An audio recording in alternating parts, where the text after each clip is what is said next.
Hello, everybody. Welcome to today's webinar on responsible reclaimed timber procurement, FSC certification and specification. My name is Tallulah Chapman. I am Communications Manager at FSC UK. Just to let you know that this webinar is being recorded and we will put a copy of the recording on our website, but we'll exclude the question and answers session at the end from that recording. So today we have Elisa Colpo from NEPCon joining us, also John Barne from Enviaudits, an FSC group scheme. We also have Deb from Ashwells Timber and Joe Perkins, who is a landscape architect and one of Ashwells' customers. So without further ado, we will kick off. The system, as you may well be aware, is used to identify timber and forest products that have come from responsible sources. We have the FSC certification system, which tracks products from the forest, or indeed, as more relevant today, from the point of reclamation for reclaimed materials, all the way through the supply chain, so that you can be assured that there are checks when there is any change of legal ownership, so that we know that the FSC certified products at the end are genuinely FSC certified. The bodies who perform these checks on certificate holders are certification bodies such as NEPCon, who we have joining us today. There is also something called small business group schemes that you'll hear a little bit more about. So that can be for small businesses and can give them a kind of more accessible way to certification potentially. We have 3 FSC labels. We have FSC 100%, so timber or fibre that is from FSC certified forests. We have the mix label, which can include some virgin fibre from FSC certified forests. It can also include some recycled material and also limited amounts of what's called controlled wood that's gone through a risk assessment process. And we have our recycled label, and it means that all the timber or fibre in the product must be pre or post-consumer reclaimed. For wood products, such as we'll be talking about today, it must be at least 70% post-consumer reclaimed, with the balance being pre-consumer in order for it to carry that label.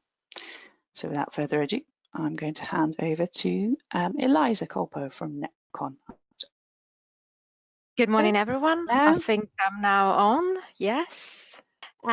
So my name is Elisa Colpo and I work for NEPCon, and thanks for the introduction, Tallulah. So NEPCon, Preferred by Nature, is an international non-profit organization which has been going strong for 25 years.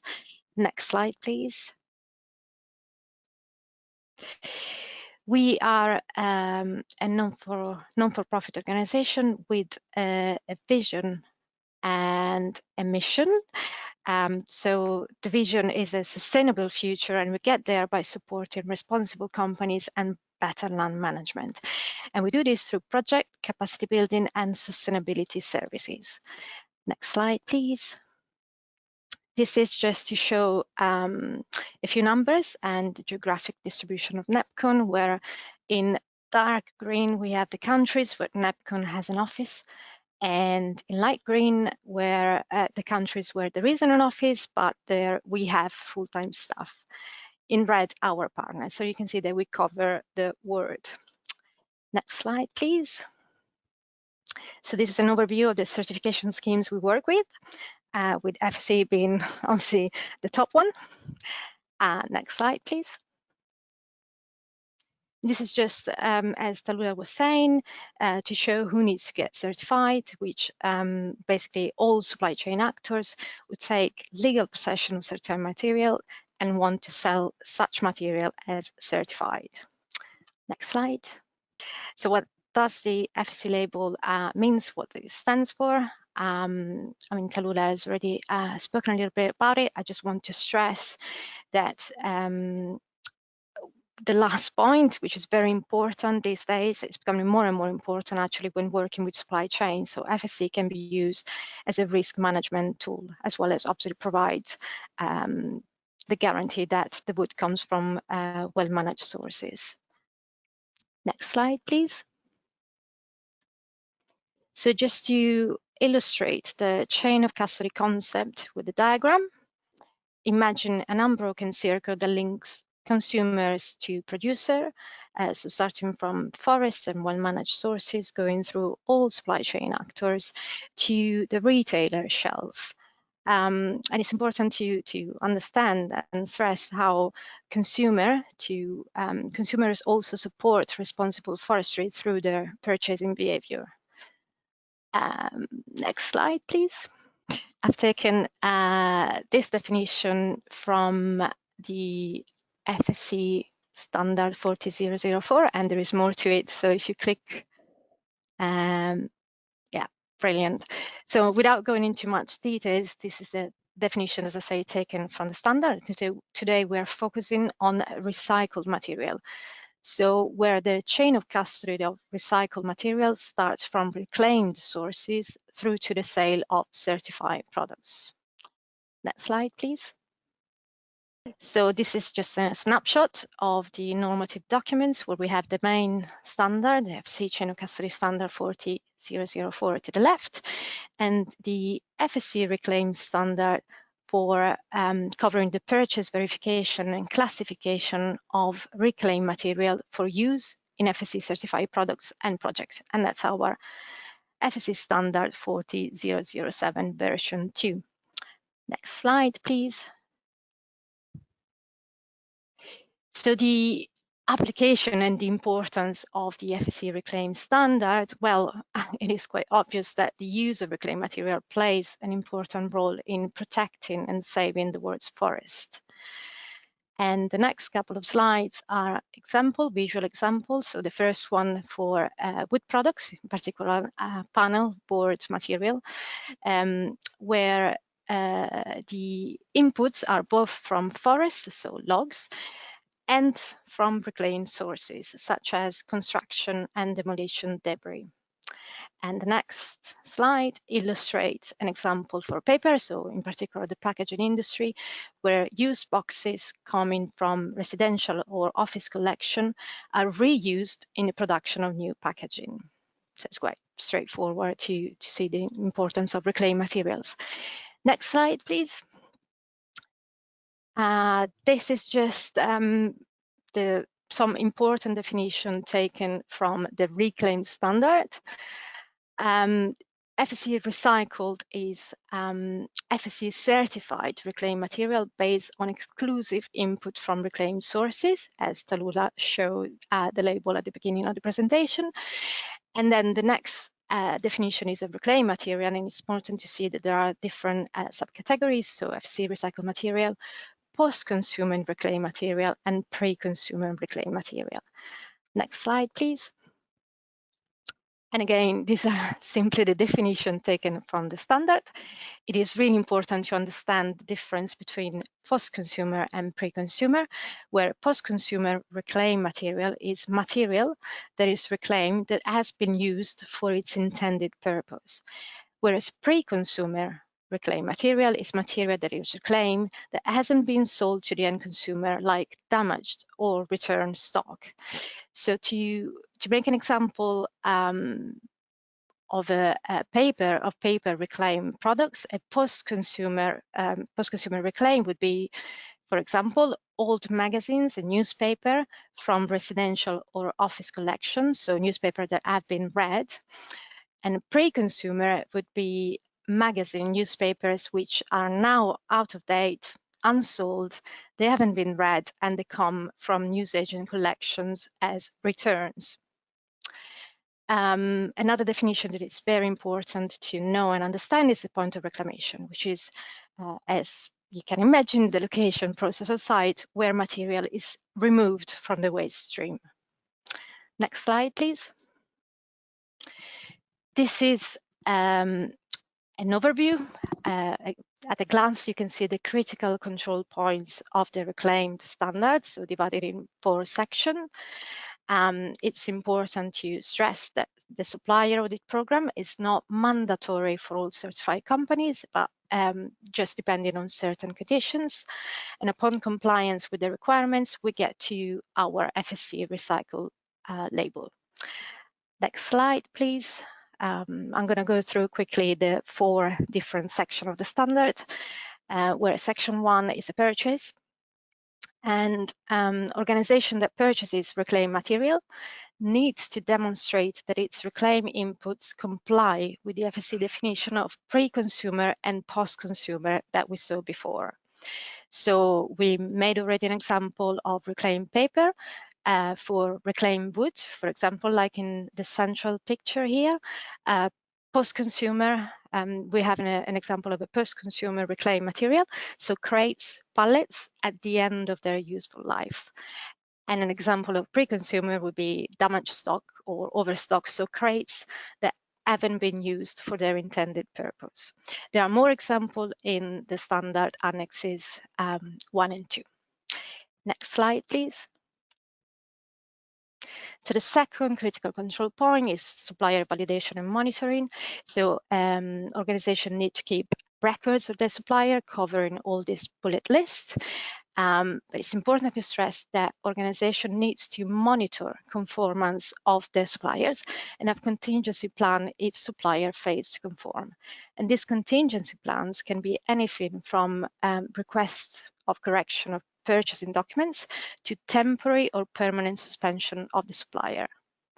In the next slide, the third critical control point of the standard, the third section of the standard, is material inspection and classification upon receipt, which is a crucial for the compliance against the reclaimed standard. So upon receipt, all reclaimed materials shall be verified through visual inspection and classified into either pre-consumer or post-consumer. And it's important to stress how the organization needs to retain objective evidence for each supply, confirming that the reclaimed material comply with the FSC definition of pre-consumer and post-consumer.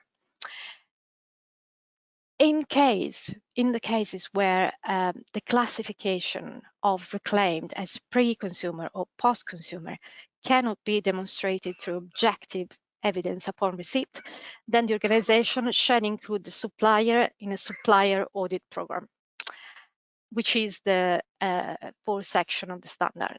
Next slide, please.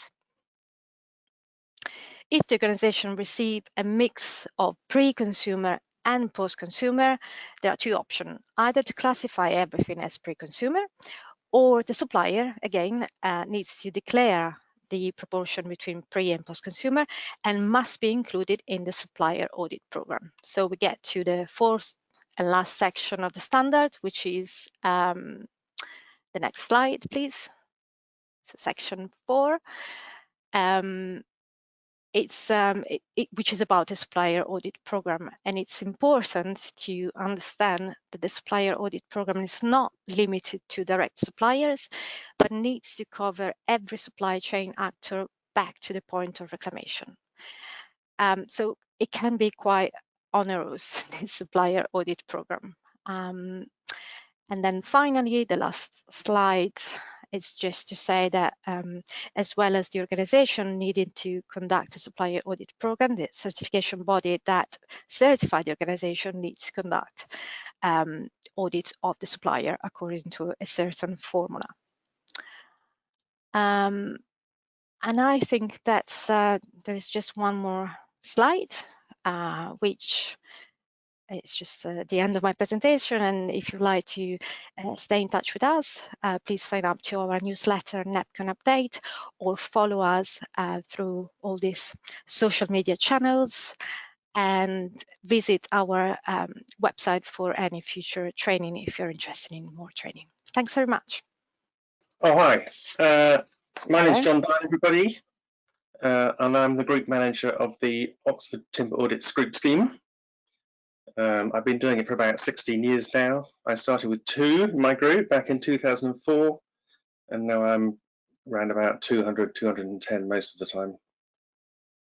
I was a chain of custody auditor for several years, working for one of the other certification bodies. And I set up the group when I realized there are lots of companies out there who are looking for a bit more affordable way and possibly slightly easier way of getting chain of custody certification. There is a constant turnover in my group with members joining, members leaving for various reasons. Either they get too large or they don't want to do certification anymore. I've also got my wife trained with me as an auditor, so between the two of us, we look after the group scheme. And it's a bit like painting the fourth bridge. As soon as we finished 1 year's lot, we've got to start again at the beginning of the year. Ashwells is one of my group members, so I audit them every year for their chain of custody. So what is a group scheme? It's basically just a collection of small companies getting their FSC chain of custody through a group manager like me. Companies needn't be related anyway. I've got all sorts in my group, from people cutting trees in the forest to people transporting logs to sawmills, sawmills themselves, timber merchants, joinery companies, manufacturers of all sorts of things. And also on the paper side, paper importers, paper merchants, printers, publishers, people who make cardboard boxes and that kind of thing. What they all have in common is they all take ownership of FSC products at some point, and they want to be able to sell them on as being FSC certified. So there's exactly the same adherence to the FSC standards as there is for an individual certificate if you were to get one directly from Elisa. The same standards in each case. And you get an annual audit from me or my wife every year. We can also give you some training as you require it as a member, and I can be involved in approving the FSC trademark uses, which sometimes can be a bit of an obstacle course. The very difficult ones I sent off to NEPCon. Next one, please. The certificates, I've got a single certificate with a single certificate number, NC for NEPCon, and then the rest of the number there, chain of custody. And each of my members uses that number with letters on the end to identify them uniquely within the FSC system. So QJ is unique to Ashwells. When they join my group, they get put onto the FSC official website of FSC certificate holders, info.fsc.org. They are listed under my group scheme as members of my group scheme, but they can be, all members can be found individually by searching just on their own company name. You don't need to know that a company is a member of a group scheme in order to be able to find it. And then there's also the product group schedule, which is the list of products that various members are certified to sell. There's one for the whole group as a whole, which lumps everybody together and all their products. And then I have a separate list of all my members and the specific products each one are certified for. Just remember that certification in a group scheme carries exactly the same weight as having your own individual certification in terms of being able to claim products as FSC certified. And also as a certificate holder, you can use the FSC trademarks, the tick tree logo and the forest for all forever trademarks. So you can advertise yourself as FSC certified and also put the labels on the packaging. Next one, please. So the main qualification for being eligible to join a group scheme, in the UK anyway, is that you must have no more than 15 full-time employees on your payroll. That's basically the major criterion. You can do a sort of full-time equivalent calculation. So if you had 14 full-time and 2 half-time, then you also qualify as under 15 full-time equivalent. In theory, under the FSC rules, you can go up to 25 employees if your annual turnover is less than $1 million. But in the UK, that doesn't normally happen. If you've got more than 15 employees, then you're pretty certain to have more than a $1 million turnover. And the other rule is that all members must be in one country in a group scheme. Next one, please. The process of joining, basically I just make an appointment to do an initial visit to go and visit the new member. I explain to them the FSC rules and the standards they have to follow. I give them any training that they're going to need.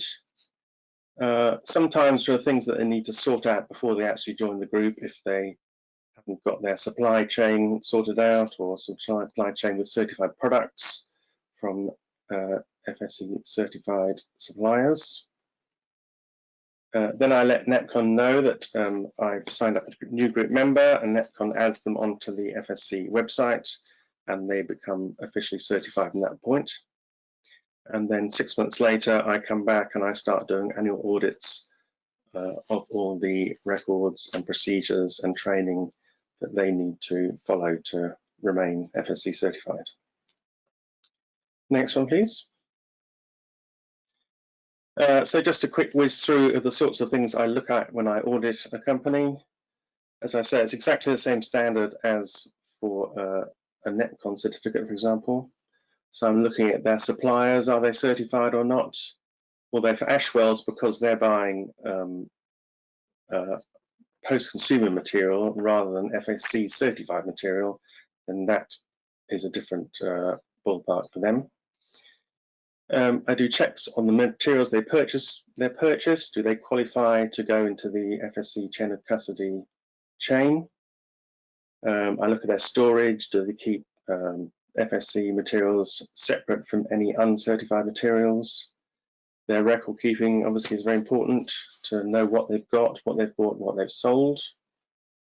And also identification of materials through any machining processes. And then what FSC call the material balance, which is very important. This is keeping records and being able to account for the amount that you've sold as being FSC certified, bearing in mind the amount of stock you've had, what you've purchased, and any volume conversions that you've carried out during your ownership. Next one, please. And then a few more. I look at their sales documents. This is on their sales invoices and delivery notes. They have to put particular sort of wording to show that what they're selling is FSC certified. Obviously, they have to have written procedures. They need training records, health and safety. And then as and when they're using the FSC trademarks, I look at those and make sure that they're sticking to the rules on their website, letterheads, anything like that. And I check, of course, that they still haven't got above the margin of 15 full-time employees. Next one, please. If things are not going right, then I write a non-conformance report. This is if something, if they're not doing something they should be doing, or they're doing something they shouldn't be doing, then they have to correct it, and I write them a little specification of what they need to do. They can be major or minor non-conformances. Major ones where there's actually a distinct break in the chain, where something might end up being sold as being FSC certified when it shouldn't be. Minor ones are probably more like sort of documentation glitches or minor problems with the trademarks, that kind of thing. You need to fix a minor one within a year, or else, or the next time when I come to visit. Major ones have to be fixed within 3 months, otherwise you lose your certification. Next one, please. Every year I get audited by NEPCon in the sort of grand FSC pyramid scheme. They look at my procedures, they look at my records, and all the things that enable me to run the group in a valid fashion, any training that I need. They also visit a sample of my group members to make sure that I am doing my job properly and keeping my group members in line. So that's a major part of what they do. And then if they find things that they're not happy with, then they write non-conformances to me and I have to fix them. Next one, please. And then just a little bit about Ashwells. They're the only company in my group actually who do the reclaiming of post-consumer timber. Instead of buying FSC certified wood, they've got all this lovely tropical timber that's been sitting on the docks for years and years.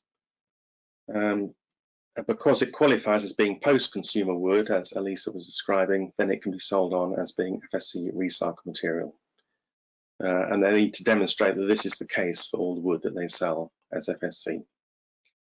So they do a visual inspection of the incoming timber, they take photographs of it and so on, in order to satisfy me that they know where it's coming from and it's a post-consumer site. And then they can sell it on as being FSC Recycled, 100% certified wood. And of course, they have to keep records, they have to have procedures, they have to organise training, the same as all the other certificate holders. Next one, please. Thank you. So just in summary, for group schemes, they're for small companies, not more than 15 on the payroll.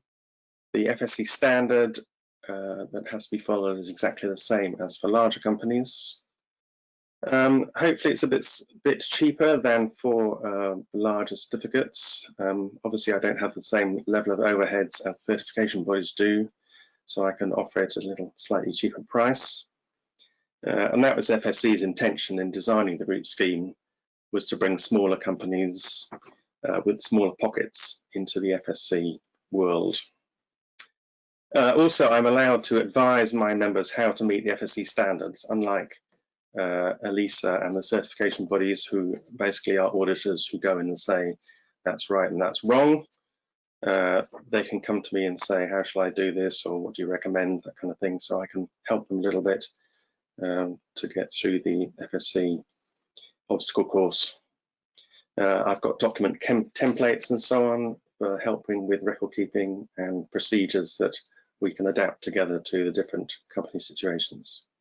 And I can help them with the logos and so on. So just to summarize, FSC standards you have to meet are exactly the same, but hopefully in a group scheme, if you're small enough to qualify, it's a bit cheaper and easier.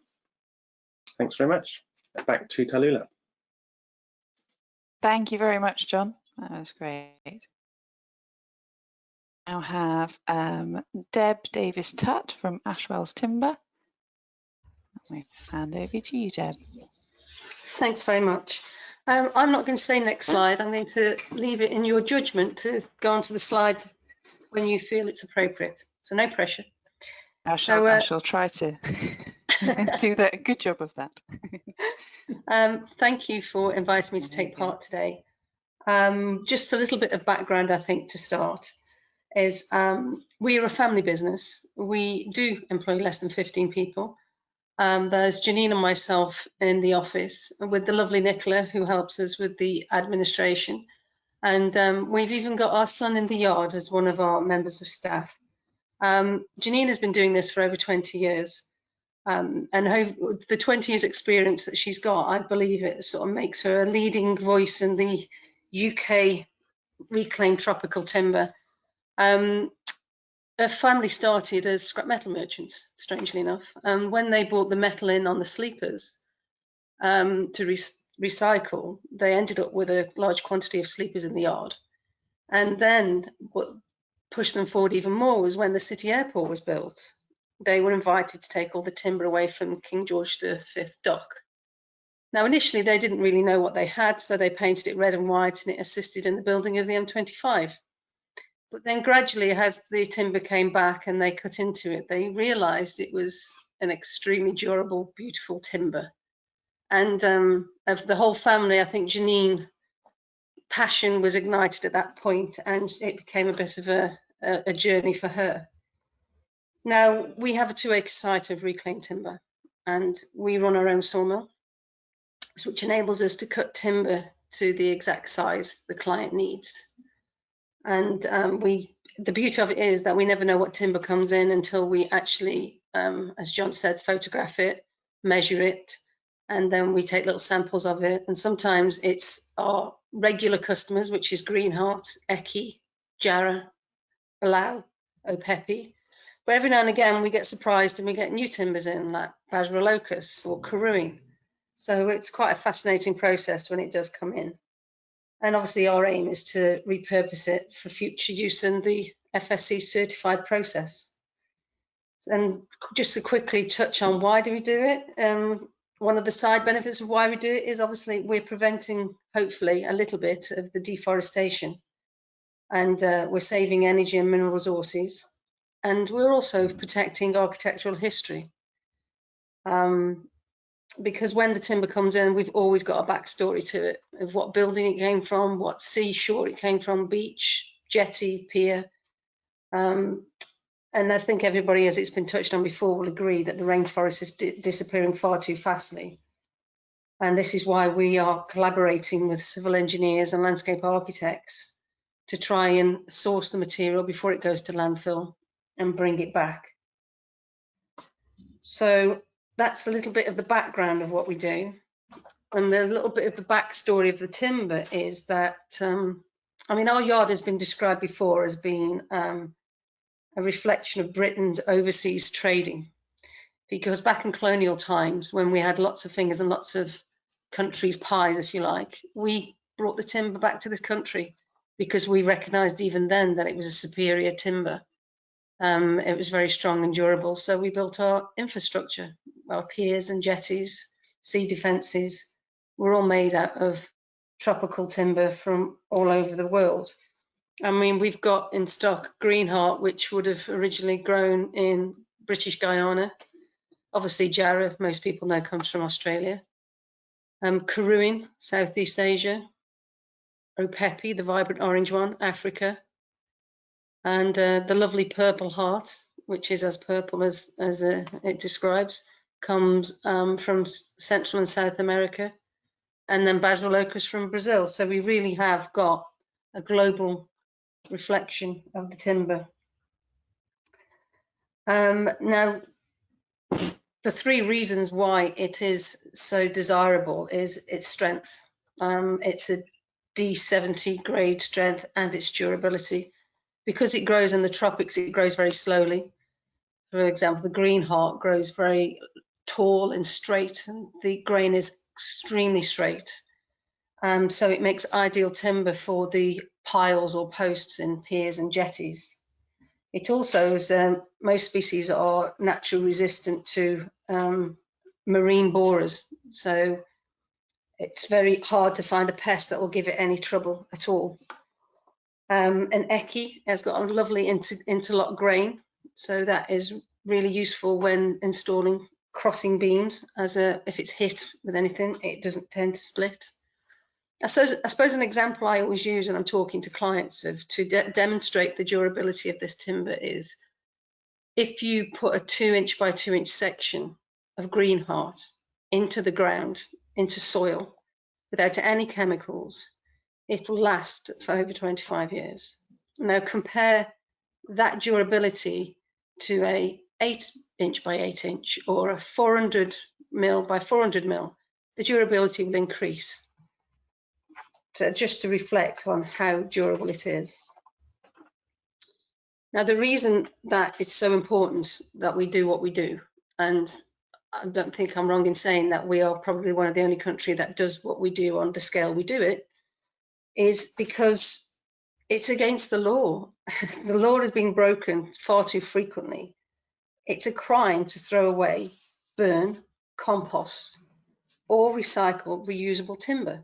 Now, that's according to the EU Waste Framework Directive of 2008, and also the UK's Waste Regulations of 2011.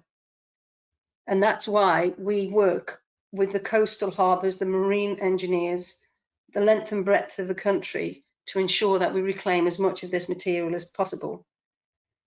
A case study that I'd like to talk about is the Woolwich Ferry. A couple of years ago, they had extensive work done to the terminal, and we were approached by the company called Bam Nuttall, and we were asked if we would be interested in taking in 80 piles. Now, their piles are made of greenheart, as I previously mentioned, and these piles can be 18 meters long, 450 by 450. So you could argue that each pile represents a greenheart tree. Each pile weighed 5.5 tons, and we took 80 of them in. So if you do the quick maths, we estimate we saved about 350 tons of timber from going to landfill. Now, that timber from that one job has actually gone on to make play features, benches and bridges for the Kite Park, massive recreational park in Hackney.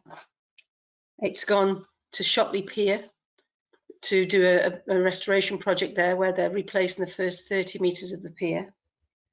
And it's about to go down to the River Thames at Limehouse, where it's going to be put onto the river bank of the River Thames. But they're buying timber that's got pre-existing holes, to ensure that when it's installed, the invertebrates can actually take possession of the timber quickly, so the ecosystem's not too disturbed when they're replacing the timber. So lots and lots of clever uses of timber that came from one job, and it's still going out the gate, as John will see when he next audits us. So why reuse it? Well, it makes it easier to meet sustainable goals for clients. The slide you're looking now is the Kit Park, where a lot of the Green Heart went. There's a growing eco requirements and project briefs is growing and growing. And when you use FSC certified timber, you have the opportunity to, 1, comply with the highest environmental standards, 2, to meet your CSR standards, and 3, to access the environmentally sensitive markets. I mean, we have an Aladdin's cave of unique, durable tropical timber here, and we always invite people to come to see us early on in the project, because we'll never cut a piece of timber unless we've got a confirmed order, because we hate waste. So it doesn't come in and get sliced and diced to certain dimensions. It sits, it stays until somebody comes along and says, I want that, and then it goes into the mill, because we strive as much as we can to be as zero waste as we can. Even our sawdust goes onto our wood chip pile, which goes off to biomass. Now, Joe Perkins, who you'll hear from soon, is one of the clients that did come to us early. And he came to us early in 2009 to source the material that he wanted for his 2018, sorry, for his garden and beyond the screen. And consequently won a gold medal. So he is a prime example of come to us early, earmark the material that you want, and to ensure you get what you want, because you might come the next month, the month after that, and that material won't be there. And we also, if you go to our website, we have a CPD guide that you can download, and we're very open to go into companies, which we've done in the past, and we'll do over their lunch break while they're eating their sandwiches, we'll do a little educational half-an-hour presentation on everything to do with reclaimed timber. So if anybody out there is interested, please drop us a line. So why were we keen to get FSC certified? I think because we got to a stage where we wanted to formalise our chain of custody. And so we wanted to give assurance to our customers that the timber they were getting was truly reclaimed. It wasn't timber that had been made to look reclaimed. And by being FSA certified, it gives us the confidence and our clients the confidence going forward. So thank you very much for your time. And if anybody's got any questions or any sort of burning questions that they want to ask about reclaimed timber, then please speak to me at the end. Thank you. Thanks, Deb. That's great. Transition over to Joe. Thanks, Delila. Perfect. Good morning, just about everybody. I will just quickly say next slide, please, if that's okay, as I go through. So, good morning. I'm here really to talk about why I seek out and why I choose certified reclaimed timber wherever possible for my projects, which are varied, and they vary between show gardens, as the image you're looking at the moment, but also sort of private domestic clients, and also more corporate projects as well. So there's a range of projects where I can use this sort of material, and it opens up a whole load of opportunities for me, really, which I'll try and talk to you a little bit about. From a personal point of view, I mean, I always want to try and reduce wastage. I want to try and work around and lessen as far as possible environmentally, or what I see as environmentally harmful construction processes, and timber is a fabulous material which enables me to do that. So not using concrete, not using cement, not using virgin materials, all of that kind of stuff is of primary importance to me, and it sort of informs my design approach as a whole. And it also informs how I can talk to clients. And as I said before, it enables me to get involved in a range of projects which, which are particularly sensitive to this type of material. As a business, it also gives me a sort of an area that I can specialize in, which I feel very comfortable with. So it's got an added sort of bonus there as well. Next slide, please.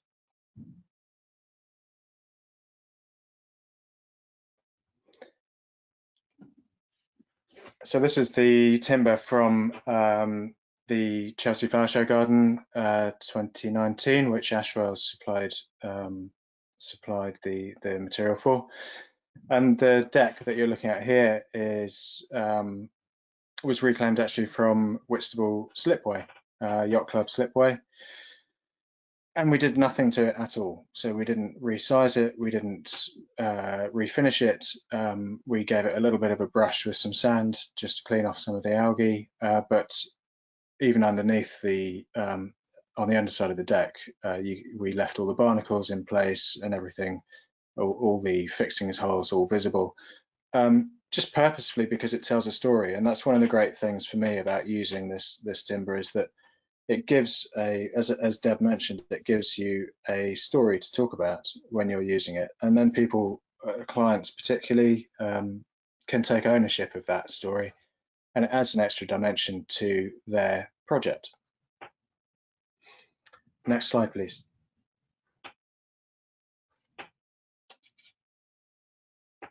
So I first came to Ashwells probably around about 10 years ago now. I was working as a construction manager for another designer, another landscape architect, and I was trying to source a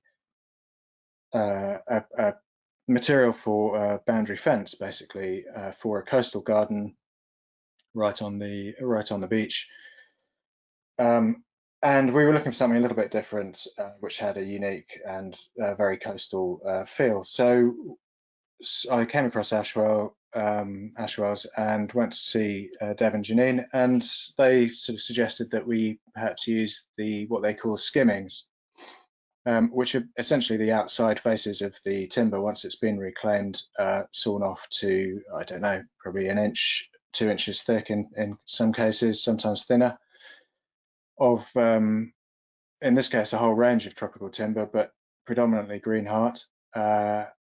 And we can use that as a cladding material for the boundary fence, with all the barnacles and the algae and the sea distressed character that comes with it. So for this particular job, that was a perfect use of what otherwise would be a completely wasted material. Next slide, please.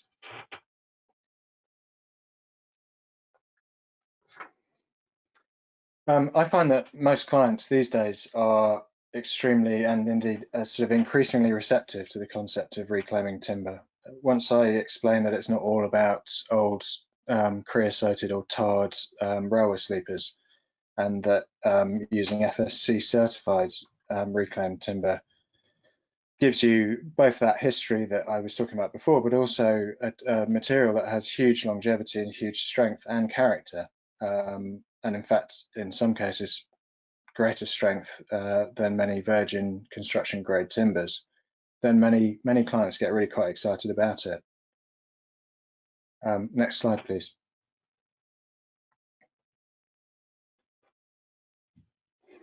And then when I explained to them, as I'm sure most of you already know, how timber in production and in growth locks in carbon, and then by reusing it, we're actually extending the storage of that carbon. And often those clients who were initially quite skeptical about it, using it, for example, in place of brick or concrete construction, actually become converted as well. Next slide, please.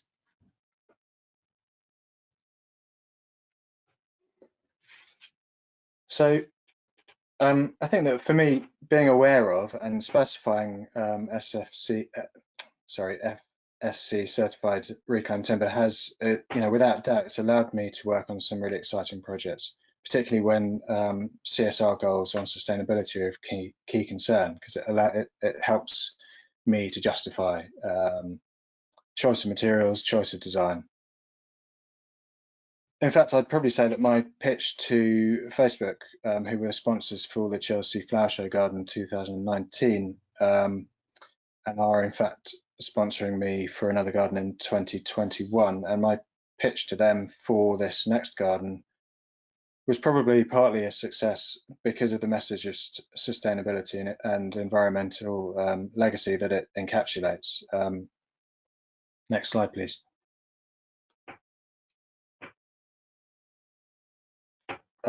Here is an image of it. It was due to be built at Chelsea this year, but obviously due to everything that has been going on, it was cancelled.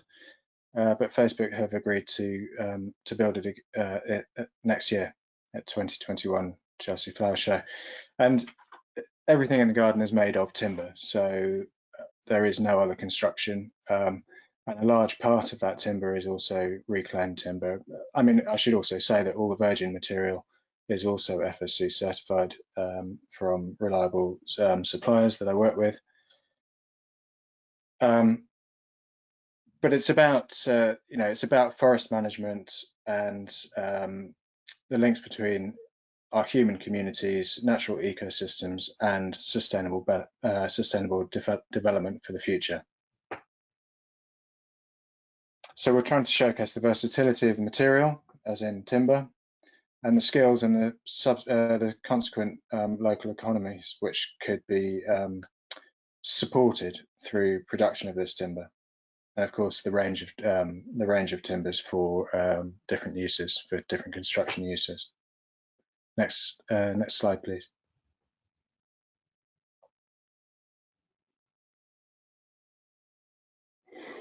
So here we've got some reclaimed oak, which we're cutting on the left, cutting into hexagonal sets, essentially for some paving. Some sweet chestnut in the middle, used as a timber crib wall, retaining wall, and then a range of timbers for the main sort of pavilion structure, including chestnut, oak, and also laminated plywood, just to demonstrate the great versatility that that timber has as a construction material. Next slide, please.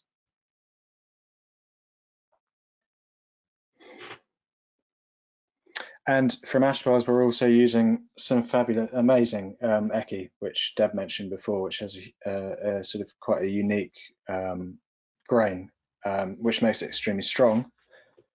And it means that we can use, we're using it for the main boardwalk in the garden, and we're using very, very long, up to, I think the longest is about 7.5 meter length pieces of timber, all in one piece, resawing them slightly just to expose the grain, and then we'll refinish them before they make an appearance in the garden. Next slide, please.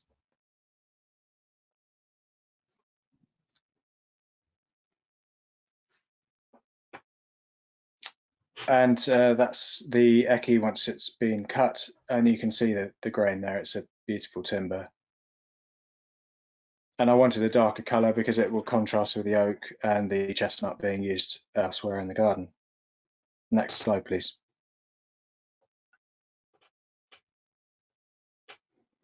And there's a picture of it. It's good. The garden will be pre-built in a workshop before it heads to Chelsea, but you can see the sort of scale and the size of the timber that you can get, and you just can't easily get that type of timber with that strength, in that length, in those sizes, when you're looking at commercial virgin material. So the tropical reclaimed market really does offer opportunities, and because it's certified as reclaimed and people know where it's come from, it gives people confidence to specify it, and it gives me confidence to specify it and then to explain to the client where that material has come from. Next slide, please.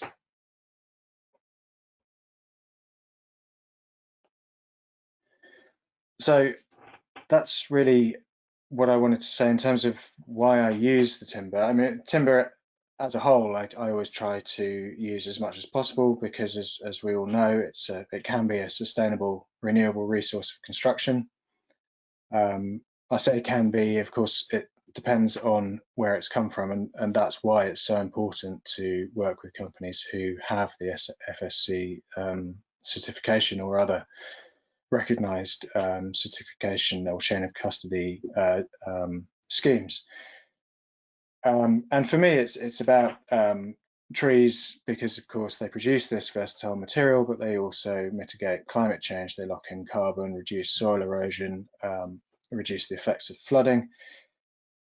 And of course, if they're well managed, they can then provide opportunities for recreation and well-being. So it's a multifaceted ecosystem that we should try to nurture. And I think the great thing about using the reclaimed timber for me is that because we're extending the life cycle of the product, if we can get the processes right and we can increase the use of this amazing reclaimed material, I don't see why we can't, in theory, then reduce the volume of virgin material that we need in many areas of construction, at least.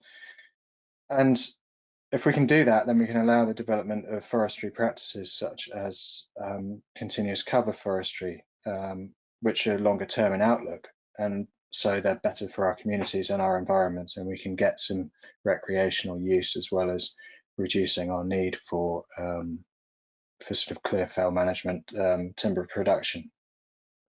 And part of that, of course, is growing the right species which will be durable for many years. And that's a global effort because we can't grow tropical timber of that sort of strength in this country. But it does mean that we have to have reliable supply chains which work within recognised and trusted chain of custody schemes. So that's it. That's it from me. Thank you. Very much to all of our panelists. Just about, we're 2 minutes over our time. So thank you very much to all of you. And if you should have any questions at all following up later, then feel free to get in touch with us. Our email address is info@fsc-uk.org. If you've got questions for any of our panelists as well, we'll endeavour to pass those on. Okay, thank you very much all.